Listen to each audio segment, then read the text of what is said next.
All right. So, hello, everybody who gets to join us live today on this Google Hangout. And I'm coming to you live from the US. And my guest today is my friend Kira Palmer, who is joining us from Dubai. So, I just wanted to say that right off the bat. So, we tested this out. The audio seems great. The video may get a little spotty, but I'm just going to ask for a little bit of patience because, geez, she's in Dubai, so there's not much she can do about that. But all right, so let's get into it. Kira Palmer. All right, I got my little notes here. That she is a certified professional coach. She's a speaker. She's also a minister, which I found fascinating. And her background is in, her degree is in communications because she has a background in theater as well. And I tell you all these things because I think it's going to come into play a little on down the line when we start talking about her business, which is Extraordinary Romance, which you can check out on her website, kirapalmer.com, which I'll give a link in the show notes afterwards. So, Kira, I met, well, almost 9 months ago or so. We're in a mastermind group together, and we were traveling from Los Angeles up to San Jose on like a 10-hour Amtrak train. Luckily, we had one of the cabins, so it was like Harry Potter in LA, I guess. And, during those 10 hours, we were talking to him, and I said, I really want to try these Google Hangouts. I've been on a couple. They were so much fun, and why not? It's something we can do together. And she goes, yeah, me too. And then we looked at each other, we're like, well, what are we going to do together? How does this stuff work? So if you haven't already read in the show notes below or seen in the event, that Kira's business is all about reframing difficult money conversations into these fun money dates that she came up with.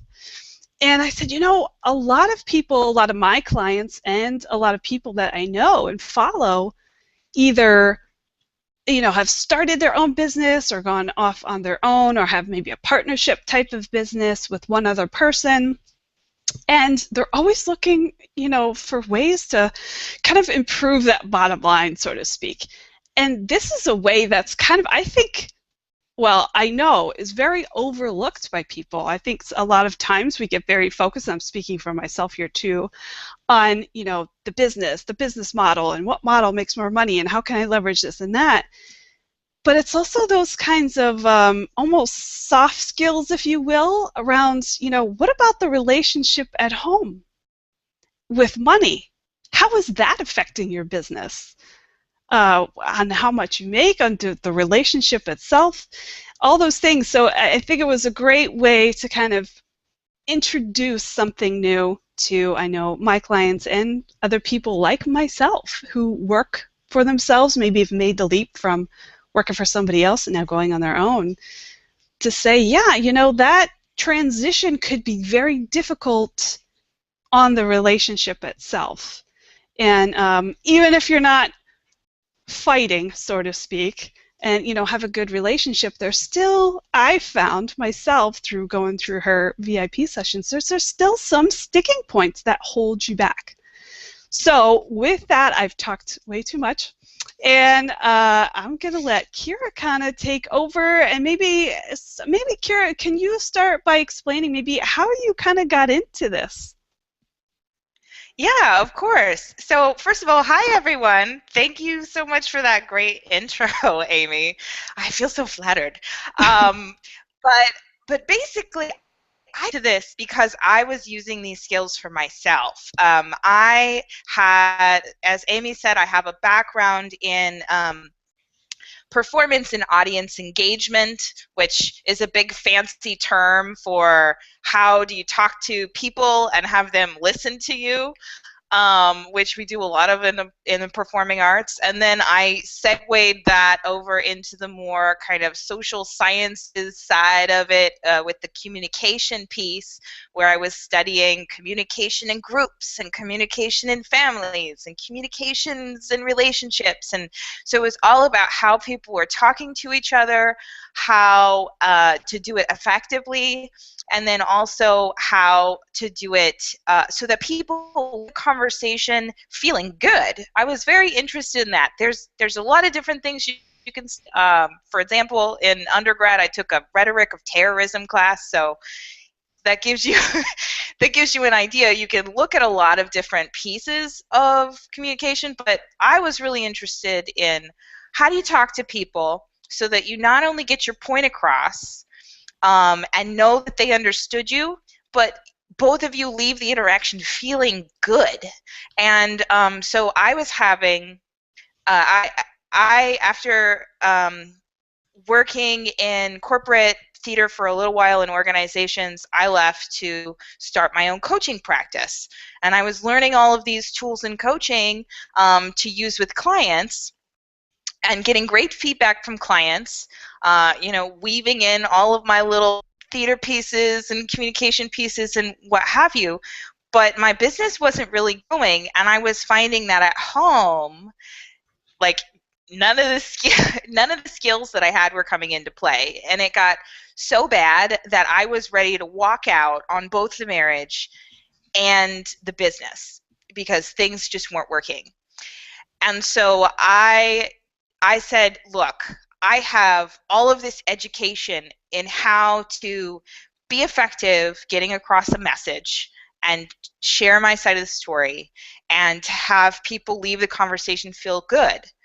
So I'm using it with my clients. Why am I not using it at home? How can I pull these things together so that maybe, my marriage can like get back with the program and I can save both my marriage and my business, which is how really I kind of started piecing these pieces together, came up with money dating that way.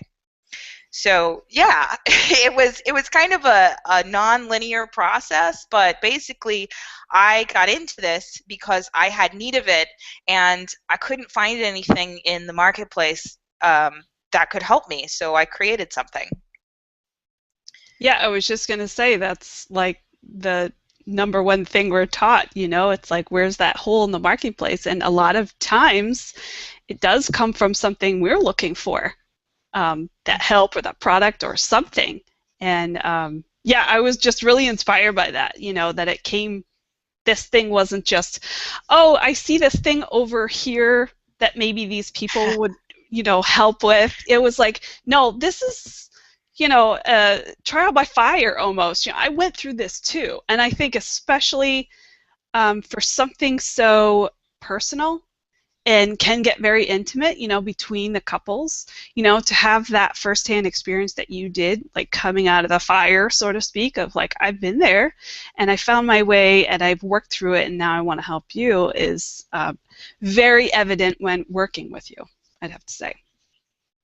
Well, thank you. Yeah, I mean, basically, I had come through the proverbial fire myself, and when I was looking for services, I found services. I found that the couples therapy services weren't really, as you said at the beginning. Well, what if you're not really fighting all the time? My Right. husband and I, we didn't fight over money. We just didn't talk about it or anything. And then on the other side of it, it was okay. Well, I can do business services, but then these aren't addressing the energetic drain that's happening over here at home, where all of my attention and energy is being focused on keeping my relationship together, so I don't have any for my business. So there wasn't really any service out there that was bridging the gap. Since I've started doing this, I have found some really great people out in the marketplace who are kind of trying to address this problem from different angles, but I really haven't seen anybody who's come up with something specifically like this. So that's the background, basically. It's just I needed it. I came up with it. Now I really want to share it with other people who are trying to start their own business, trying to keep their relationships together, and maybe haven't figured out a way to like connect the dots and do both of those things at the same time. Mm-hmm. Yeah, yeah, and I think that was one of the points I know I had written down is that the connection of those two, the here's my relationship at home and here's like this business that I'm trying to launch or get off the ground or get moving or go to the next level. It's like, well, how do those connect or how are they related? And I think it's the thing that's missed a lot of times. I'd have to say I think I've mentioned to my, newsletter peeps, I was skeptical. I'm like, I don't understand how this goes together. So if you can kind of enlighten us a little bit on how, these things, how you've seen by working with your partner, whoever that may be, on these like money dates and money relationship, how that really affects a lot of other things in their lives they might not have thought of. Right. So here's this really is the number one resource that most entrepreneurs overlook. As you said, you overlooked it. I know that before I started kind of figuring out what the missing pieces were, I was definitely overlooking this connection. And basically, it's the idea that even if we're business people, we're still people, right? And people have all these different tertiary things happening in their lives. And so one of the things that my coaching mentor used to say to me was, the way that you do one thing is the way that you do everything. And so when I first started kind of, when I was sitting there really frustrated going, my business is failing and my marriage is failing, I had this moment thinking about this, and I said, okay, if this were true, and the way I do one thing is the way that I'm doing everything, how might avoiding money conversations or having really awful money conversations with my husband be affecting the way I have money conversations with joint venture partners? How might that my relationship and the way that I'm talking in my relationship be affecting how I talk to clients? How might having these conversations in this way be affecting the way that I approach money in general in my business and other support professionals that I'm hiring on? And so the list, I found that the list was restive, and that if this idea that the way that you do one thing is the way that you do everything was true, that I was really neglecting a huge area of growth in my business by avoiding these conversations at home. And so when I started reframing the way, as an experiment, I said, okay, what'll happen if I reframe the way that I have these conversations at home? And with me, and then time and time again with other people that I've worked with, Amy, you said you had this experience too. People find that when they change the way that they're talking at home, they automatically start applying this mindset shift and also these language shifts with people in business, with their clients, with people that they are hiring, with they're partnering with. The list goes on. And so really that's the link, is that you're the link, because you're the one that's doing this communicating, right? And so it's very, very difficult for our brains to say, okay, I'm going to talk this way over here, and I've got like relationship talk over here, but then I'm going to talk a totally different way over here in my business. And I'm going to think a totally different way over here in my business. Usually our brains can't handle that, and so they just apply the same thought process to all money conversations anywhere. Wow. It makes total sense when you say it like that. That it's almost like a nada moment. But it really is. And I speaking personally, someone who's, gone off on my own, is that, I've there was so much, or there was more compartmentalization before working, at a company than now, where it's like I am the company. So just like you mentioned, that link is me, is that that person. I think I feel that even more as now I'm on my own. Yeah, and that's very common. We're almost taught to compartmentalize. I hear people all the time saying, "Oh, well, you never mix love and money," or "Oh, well, there's things you should never talk about in a relationship," and that's money, religion, and politics, right? So we compartmentalize our lives. Almost automatically. And when you work for a company, it's very easy, especially if you don't like that job. For those of you who have left companies because you didn't like working for, you know, this big conglomerate faceless entity so that you could start something that was, more intimate and focused on your values, it makes perfect sense to distance yourself from that because it doesn't feel authentic. But what happens when we carry that compartmentalization into our businesses and into our relationships is we don't allow that authentic part of ourselves that we went into business solo to share. We don't allow it to be seen. And so what I really do with my private clients and in this body of work is give people the tools that they need to share themselves authentically with the relationships that matter. Awesome. Yeah, and I think that's a kind of a perfect segue because I was going to ask you now, like, can you go into what that process is, what it kind of looks like, or what things would you have your clients go through so that we can get a better idea? Excellent. Okay.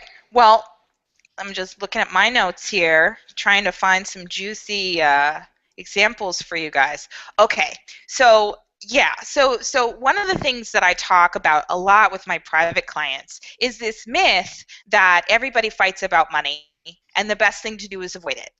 And as we just discussed in the compartmental conversation, that's actually one of the worst things that you can do if you're interested in having financial health. And financial planners in publications like Midlife or Forbes, and various places on the internet often say that the number one thing that you need to do for financial health is to have regular fun money conversations. And the fun really supports the regular part because if it's horrible, you don't want to do it again, right? And so one of the things that I talk to with my private clients is really about how to make these conversations more fun and more effective.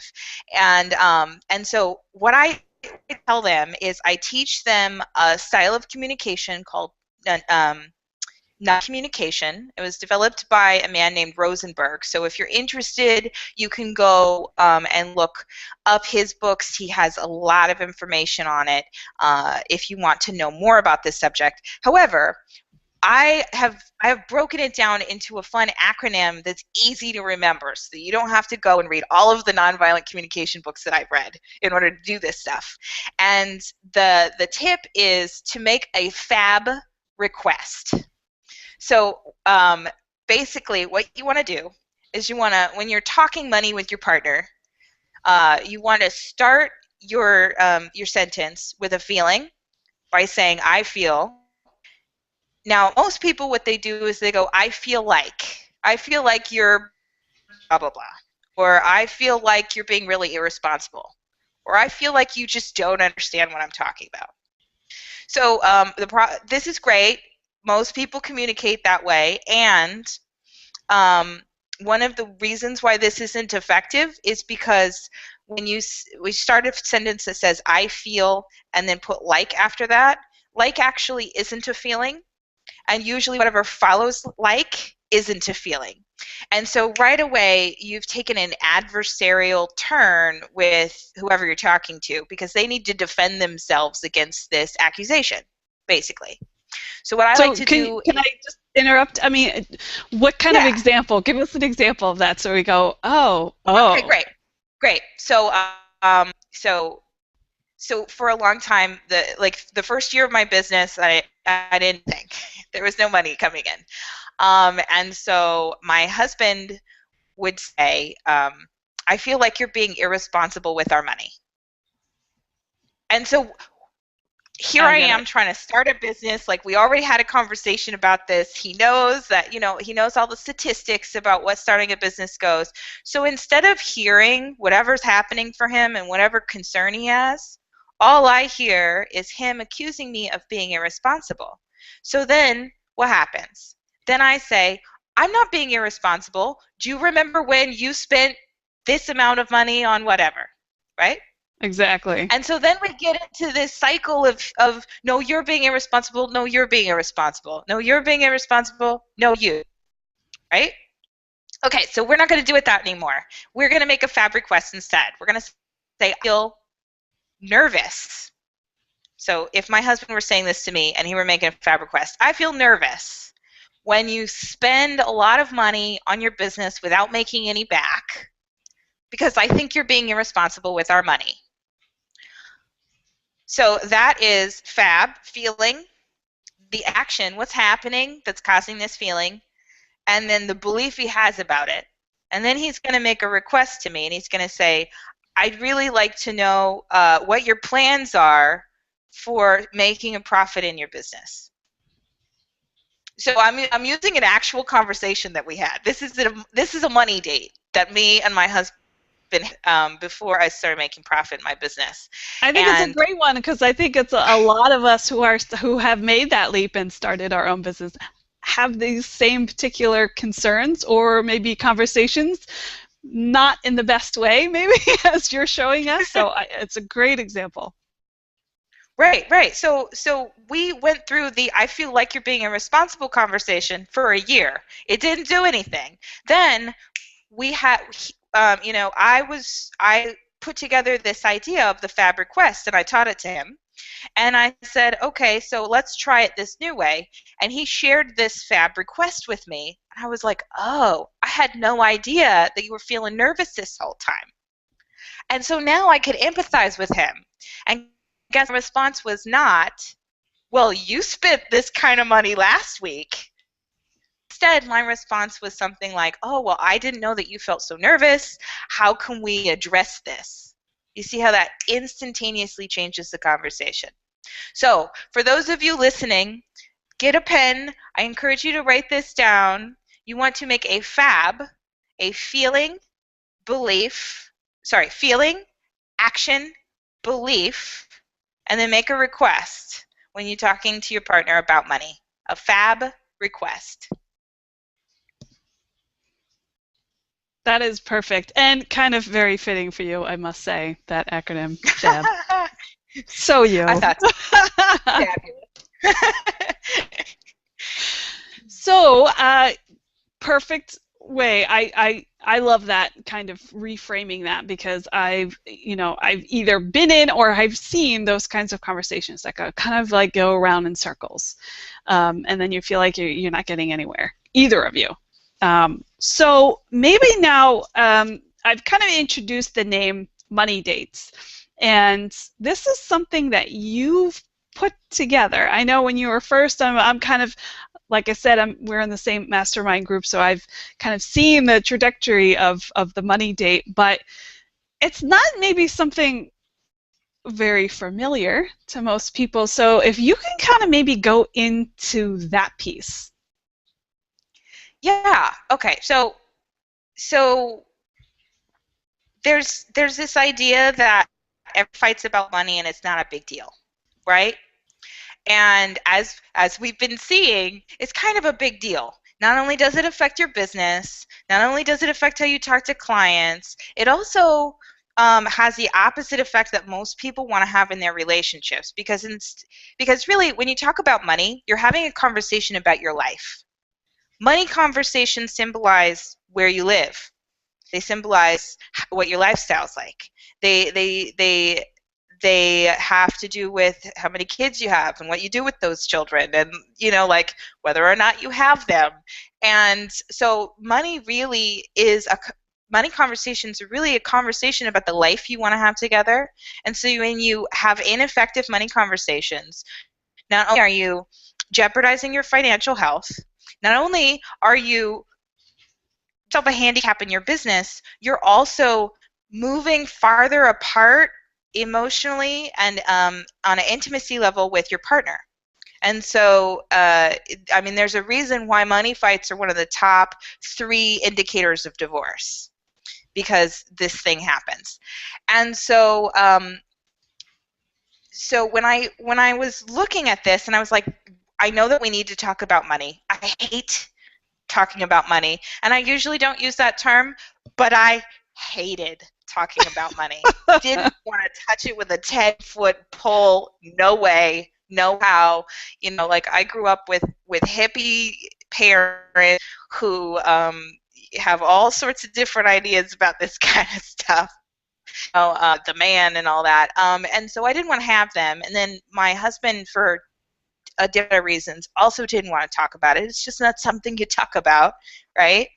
And so it was like, okay, so how can we make these conversations fun, because we need to have them, or this isn't going to work. And so I was looking at I mentioned before that I spent a lot of time studying audience engagement, which is basically when you're an actor or you're studying performance, they talk about this idea of audience engagement a lot. And I thought, theater is fun. I love theater. Why can't I do this in my relationship? Okay, where is a real life scenario where you use theatrical tools? And what I came up with was a date. Because really, all of the theatrical tools you use on a date, you costume yourself in a particular way, you pick a specific scenery, you create this scenery to evoke a certain mood, so that you can have the feeling that you want involved. You also are typically cognizant of what you're saying. So there's a speech element involved where you're being conscious about what you're saying. And so I noticed that all of the theatrical elements were there on a date, and I thought, okay, so this is real life theater. We can make this fun. If we apply a money conversation in this context, it can be just as fun as doing a show. And so I started money dating my husband, and we would go on money dates, and it changed the whole ball game. Now he's very excited to have these conversations with me. Now we get to talk about where we're going to go on our next money date. And so instead of it being this really dry conversation or fight over spreadsheets in the computer where you sit there for like several hours and like it's painful, now we get to have um, these fun conversations that match the feeling we want to have when we spend the money, while we talk about spending the money or saving the money. Yeah, So it was, and that's basically, so you're taking that theater background. I love this. I mean, I love how seeing like all these different parts, because I know I come from a kind of checkered past of all different kinds of things, and how that's what's so fascinating to me, is how you're able to kind of go, I'm taking this piece from here and this piece from here, and I'm going to put this together to solve this problem that I know I have in my relationship. I see other people out there struggling with it. I don't see anything out there that can help. Let's make this thing.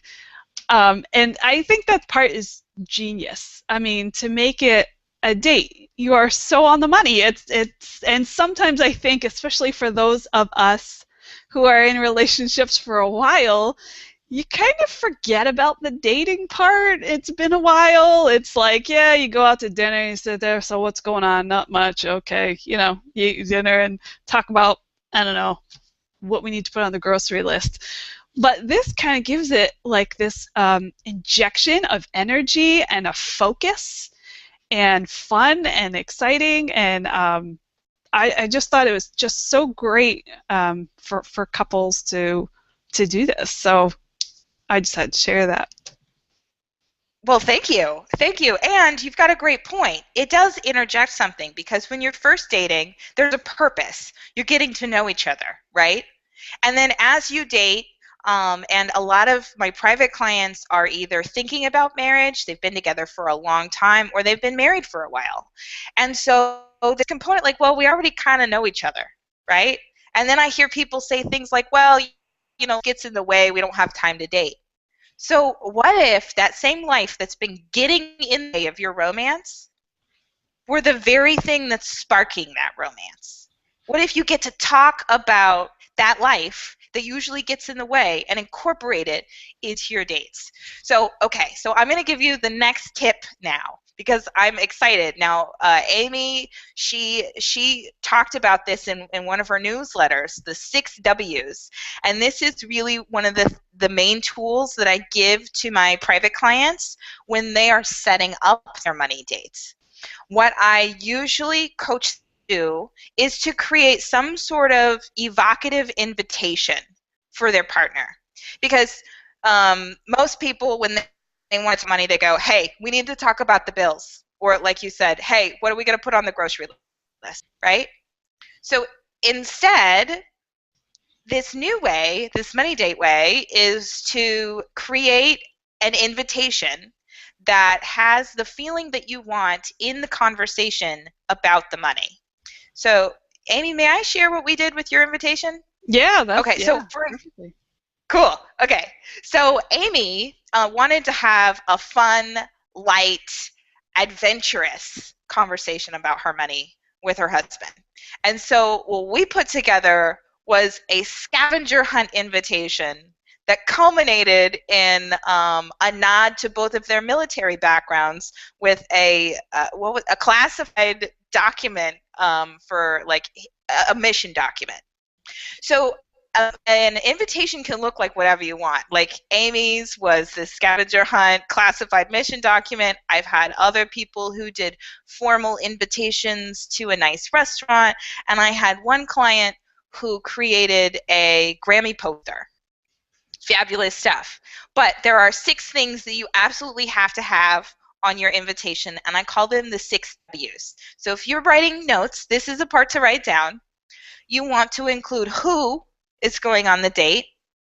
Usually it's just the two of you, but that lets your partner know that it's going to be something private. It's not going to be like out with your friends. He shouldn't, she, for guys on the call, you can do this too, shouldn't be inviting people to go along with you. It's something that's private. So you want to say me, you. And the next thing you want to say is what. So the second W is what. And that can be, that's going to be whatever your date is. So if you're having dinner at a restaurant, you'd put dinner at a restaurant. If you're having a picnic, you'd put a picnic. If you're going to go for a walk in the park, you put a walk in the park. So you see, it's very simple, but this is starting to allow your partner the kind of mental preparation that they need to show up ready for this conversation. And also to dress appropriately, and also, to like know how long it's going to be, so they can come calm and prepared to talk to you without kind of nervousness of, I don't know what's happening here. The third W is when. When do they need to be ready for this? When do they need to show up? So you want to give them a date and a time so that then they can mentally, mark it off in their calendar, like quite literally schedule you in. And because for those of us who've been in a relationship for a long time, we know that intimacy sometimes needs to be scheduled. And it also gives them time to prepare. They know how much time they have to get ready for this new thing. So the next thing that you want, the fourth W, is where. And so they already know what it is. Like, we're having dinner at a restaurant. Okay, what restaurant is it at? Where do I need to show up? Is it going to be the pub, or is it going to be this fancy restaurant over here? And so you want to give them the details that they'll need to be there. The fifth W is actually my favorite. It's why, which I just had a Freudian slip and told you already. So the fifth W is why, and I love this piece because this is where you get to tell them the motivations. This is where you get to say why you want to have this conversation in this new way with them. So, for example, on one of my money dates, before I came out here to Dubai, I wanted to talk to my husband about how we could figure out a way for us to see each other more. because he's a professional sailor, so he's gone all the time. And so my why is I really want to co-create a solution so that we can see each other more often here. And what we came up with was me coming out to Dubai. So that's pretty awesome. Um, the why gives your partner, like, they don't have to worry that you're trying to trap them or trick them. Um, they kind of get a sense that this isn't the same old conversation that you've been having, and they can really connect with you on an empathetic level. And then the last one is very important. It's what to bring. So you want to tell them what they need to show up with. That can be anything from the sandwiches, if you're having a picnic, all the way down to what they mentally need to bring, such as the top 3 money concerns that they have that they want to talk about. So again, just to review, you want to talk about who, what, when, where, why, and what. And when you put all of these things together in an invitation, you give your partner all the tools that they need to show up ready to have a new conversation with you. Yeah, I think actually, you could probably market that to guys as a way to just go on a date with any, person, any kind of Right, date. right. I loved that, going through all those W's for myself because, at first, like, why do I have to tell them where or what or what time? Well, just do it, just like Saturday, whatever, we're doing dinner or something. But when I sat myself down to write it, I go, no, because I put myself in their shoes. If I got something like this that was a little out of our ordinary routine, I might get a little worried. Like, worried, what's going on here? And then all these thoughts come into your head. So I love the fact that you're kind of setting it up so that they don't have to worry. They know what they're in for. They don't feel like they're getting a bait and switch or something pulled on them, or just nervous about what's going on, and it allows them also, again, as you mentioned, to kind of get in that headspace so that when you're there, you're off and running. Mm-hmm. It's not spending a Right. lot of time kind of even, when you get there, then you talk about why you're there and all that stuff. So it was one of those things. I'm like, do I really need to do this? And then I go, yes, I really need to do this. And it did make a very big difference. I'm curious about that. We haven't about how your date went yet. So yeah, yeah, but I love what you said about then they don't have to worry that there's a bait and switch, because one of the things that happens for a lot of people is the stuff that you think is going on can sometimes get more noisy than the actual noise in the room. And so as an empowered person going into a conversation, you have a lot of control over how much noise is in your proverbial conversation, right? Like how much noise is in the room of your conversation. You can choose whether you want that to be like bumping with like, the stereo on your shoulder or whatever, or if you want it to be soft, pleasing, like elevator music, by managing the expectations of the other person can expect when they come there. Like if you get an invitation somewhere and it leaves off these pieces, if you were to get like a party invitation or whatever, you'd be a little nervous. You wouldn't know how to dress. You wouldn't know how. Oh, that's another thing I encourage is a dress code. But there's so many things that you could do to make these conversations fun. I just don't have time to talk about all of them here right now. Yeah, although we would, yeah, love it. But so with that, I mean, I know I did want to save some time for you, Kira, because I know you have some information for people that are interested in maybe, working with you or just reading your blog. You've been writing a lot, I know, since you've been over in Dubai, because it's just an exciting place and things, just to even maybe get themselves familiar with this idea. So, I will definitely give you time so that the people can get that information from you. But, I again, because I think, we know each other and everything, but, that I like to ask the why. We got into your story a little bit of, that kind of background and why you kind of created this thing. And we've seen, your coaching through, how you coach people through this process. That skill set is coming out in that way. Your communications background of just how to talk to somebody else effectively and translate that, through the fab, requests and things like that. The theater coming out with the money, the date itself, and kind of putting on a little bit of not a performance, I would say, but using those skills in a performance, like as a date, is that, this is not easy work. I would say, you are getting into, intimate spaces with people that may or may not be used to that, going there with someone else. So I always love to ask, like, what keeps you going? What are those people, like, what do you love helping them with? Or maybe some results that you've seen that you're just like, this is why I do what I do. Yeah. Yeah, I just got chills thinking about that. Like every time I think about the why, I just get because it is challenging. It's challenging to convince people to have these and like I've recently started not even trying to convince people. I've just been kind of putting it out there. But that's a whole nother story.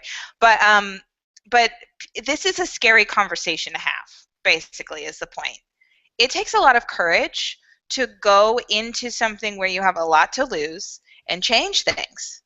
Even if you're not quite happy with how that's going at the moment, even if you know that there's something better, most people who are attracted to me and want to kind of change these conversations and are butting up against the, wow, this really isn't working, I'm stuck place. They've invested a lot of time and a lot of energy into both the business and the relationship. So it takes a lot of courage to be able to go in and try something new and change things, because there's a very real possibility that while you're showing up to change things, the other people involved may not want to change things. I had several clients who in the initial stages asked me, what if this destroys my relationship? Funny, I don't have people asking me what if this destroys my business. I think like the benefits that this could have on the business are pretty evident, but people always want to know, what if this destroys my relationship? And so what I usually ask them is, what if it does? Like let's assume that there's a possibility that your partner doesn't want to do this with you. What if your partner is like, no, I refuse, I'm not going to do it? If you learn this great new way to change all of these different avenues of your life and make them easier and more fun, and your partner refuses to play with you, is this really a relationship that you want to stay in? And what I have seen in both my relationship and the relationship of the clients that I coach is that when they answer that question and say, I'm willing to take the risk, because like if I can find a way to make my life better and more fun and have more intimacy and have more money and like all the stuff that I want, then I want to do it. What they find when they get into the conversation is it opens them up to be themselves in such a hugely profound way that it's worth anything that happens. And that's really like, those are the conversations that really give me like oh, that's why I do this, is when a person uses these conversational tools to kind of step into themselves and just show up in a bigger way in their relationship, in their business, in the mission that they've got in the world, whatever difference they want to make. When they're able to be in that mission in an authentic way and share what that is with other people around them, it's just beautiful. Sorry, I'm not sure if that answered your question. Yeah, it absolutely did. And I think that's what I was maybe selfishly getting at, or whatever, that I really wanted other people to see, because I know being, that solopreneur with that, that business mindset can kind of take over your life, and it's like what you think of and research and read about like 24/7. And, a lot of that is, looking for things, how can I make more money? How can I get better clients? Or how can I get higher paying clients? How can I improve my profitability? What processes, what software, what apps, whatever can I use to help that? And you get in that mindset of just looking at like, okay, this is going to improve my bottom line. And that is absolutely true for what you do as well. But I also wanted to highlight that there's this other side, these other benefits that, I know if you've read any kind of marketing material, I always like drive home, how does this attach to money? How does this affect money? How does it affect your bottom line? Because people will pay for that. Well, yes, that's true. But I feel, there's a lot more going on out there for people. And I think because of this kind of solopreneur, entrepreneur kind of, I don't know, increase, I guess, of what we have gone on lately in the economy, is that, yes, that's all well and good, and we need that, but there's also this other side, the mindset, the being us, the being, true to yourself, being open, having better relationships. And again, kind of going back to, we are that link, we as a person are that link between our business and our relationships, is that I really want to stress that I feel that that has so much equal, if not more value than, yes, it impacts your business as well, and you can get to maybe some money goals and financial health of your relationship too. So, and I had an idea that was linked a lot, to your why of what keeps you going, doing what you do. So you answered it Yeah, perfectly. I mean, yeah, it's great when people come back to me and go, "Oh my gosh, I was able to go on this vacation that we've been planning for a million years," or "Wow, I've been able to talk to clients so much easier now, and now I got so many clients," or what happened in my business, that I trumpet from the rooftops, "Wow, I was able to hire a business mentor and come to Dubai." Like all that stuff is great. But the stories that really like give me the tearjerker reaction are when people come to me and say, "We've never had a conversation about money and we were able to talk about it for an hour." Or, "I felt so seen and so heard by my partner for the first time in like a long time." Or I had one person tell me, learning this way to talk up-leveled my entire relationship." And it's that kind of thing. It's being able to show, because why else do we leave the cushy job with the benefits? Why else do we do this?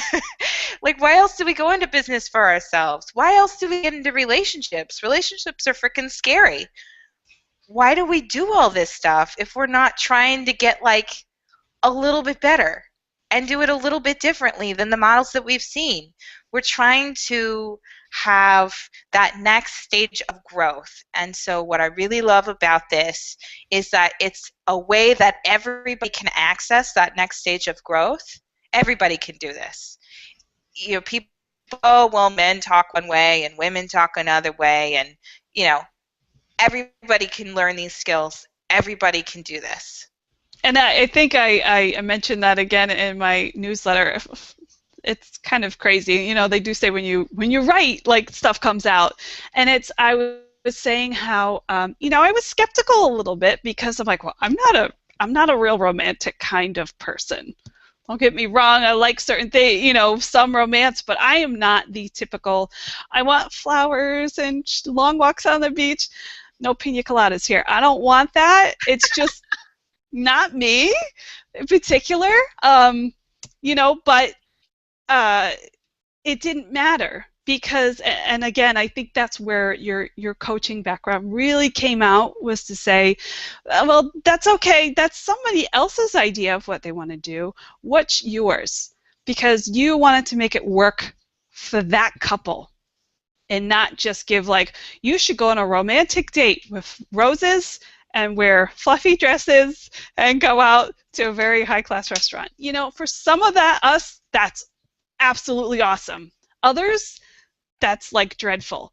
You know, so I was that skepticism went away as soon as like you mentioned, we kind of got into like, what if we do a scavenger hunt? Yeah, it could be like a classified document, because for us as a couple, we got that, you know, and I knew that that would be a fun like adventure kind of thing for us, and may not make sense to anybody else, but that was okay.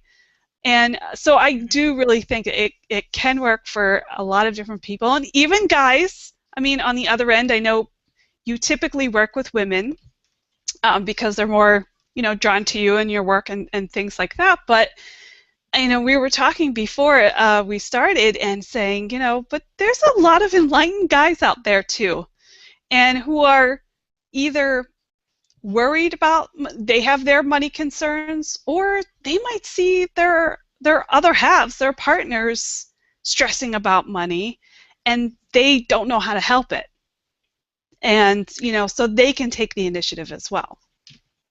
Yeah, you know, one of the reasons, so I do mostly work with women, partially because pink and like fabulousness is typically something that draws in women or gay men.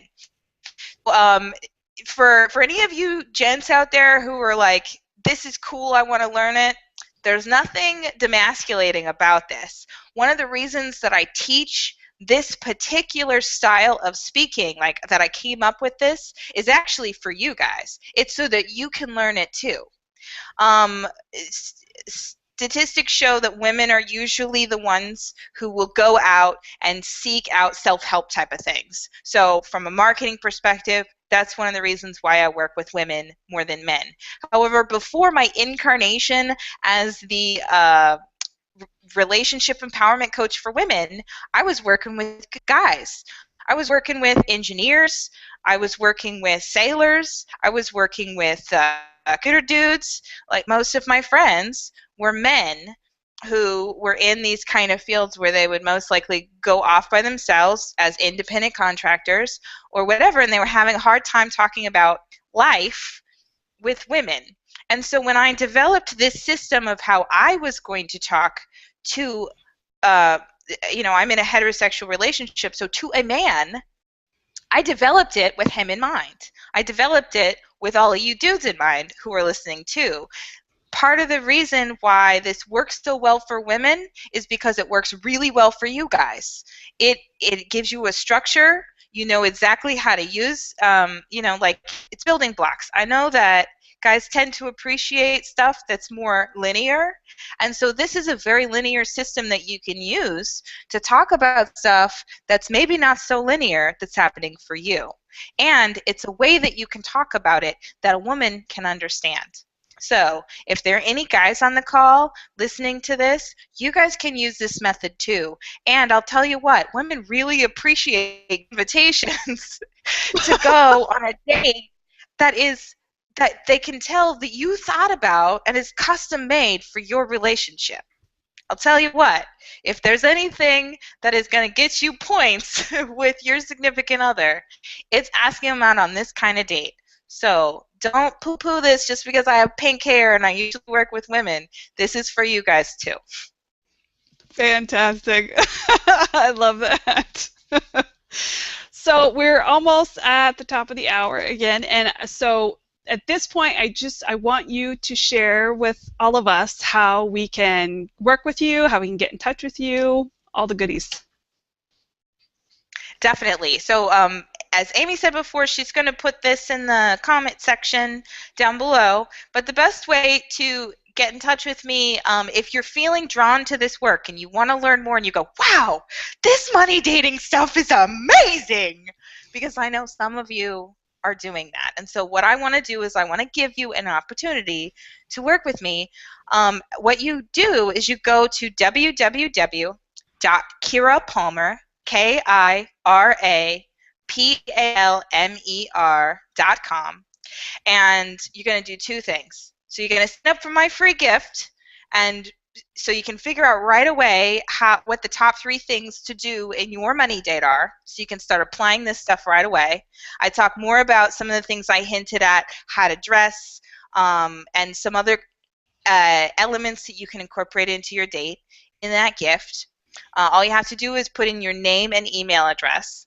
And then if you're feeling, if that's just not enough for you and you want to work one-on-one with me, well, then you click on the Work With Me tab and fill out a discovery session application so that we can talk about how to apply this to you and your relationship. Okay? So it's a complimentary consultation. All you have to do is fill out the form, and then we can start talking and figure out how do we fit this to you and your partner. Excellent. Thank you for that. And I think I'm going to sign up for that free gift too. I mean, even though I've worked with you VIP, one-on-one, and you can't get enough ideas. It doesn't end, and that's the other thing. It's not a once and done thing. This is something now, me and my husband have said, we're going to continually do this because, yes, like you said, it is way better than saying, okay, it's time to talk about our budget and look over a spreadsheet.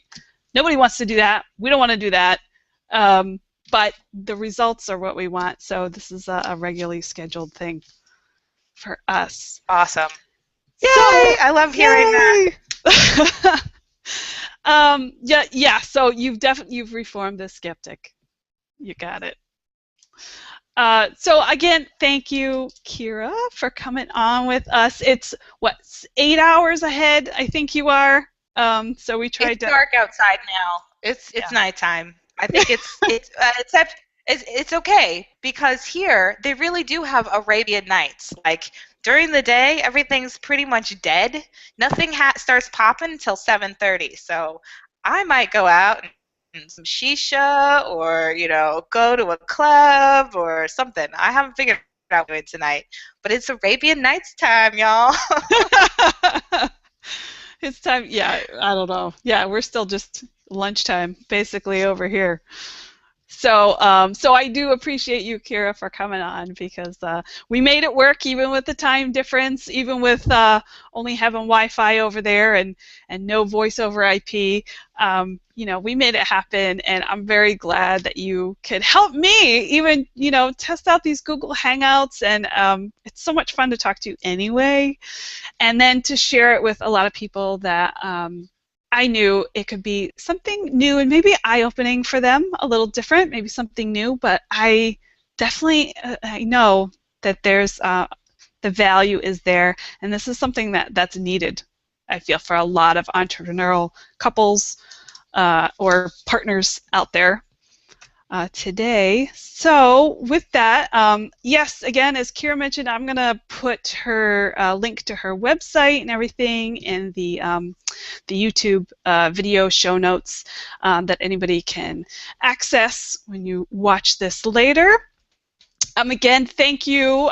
We appreciate, I think it went pretty well. The audio was good. The video seemed, once in a while it gets a little jittery, but hey, we're talking halfway across the world. I will take it. But thank you for anybody's patience with that if it did cut out a little bit. And also, anywhere on the Google event or, again, below the YouTube video, you can ask questions. If you have a question and you want to follow up with Kira or myself or something, or I'll make sure that she gets it if she doesn't see it as well. Just be sure to ask or email us, amy@amycq.com, or Kira. Or Kira@kirapalmer.com. Easy enough, right?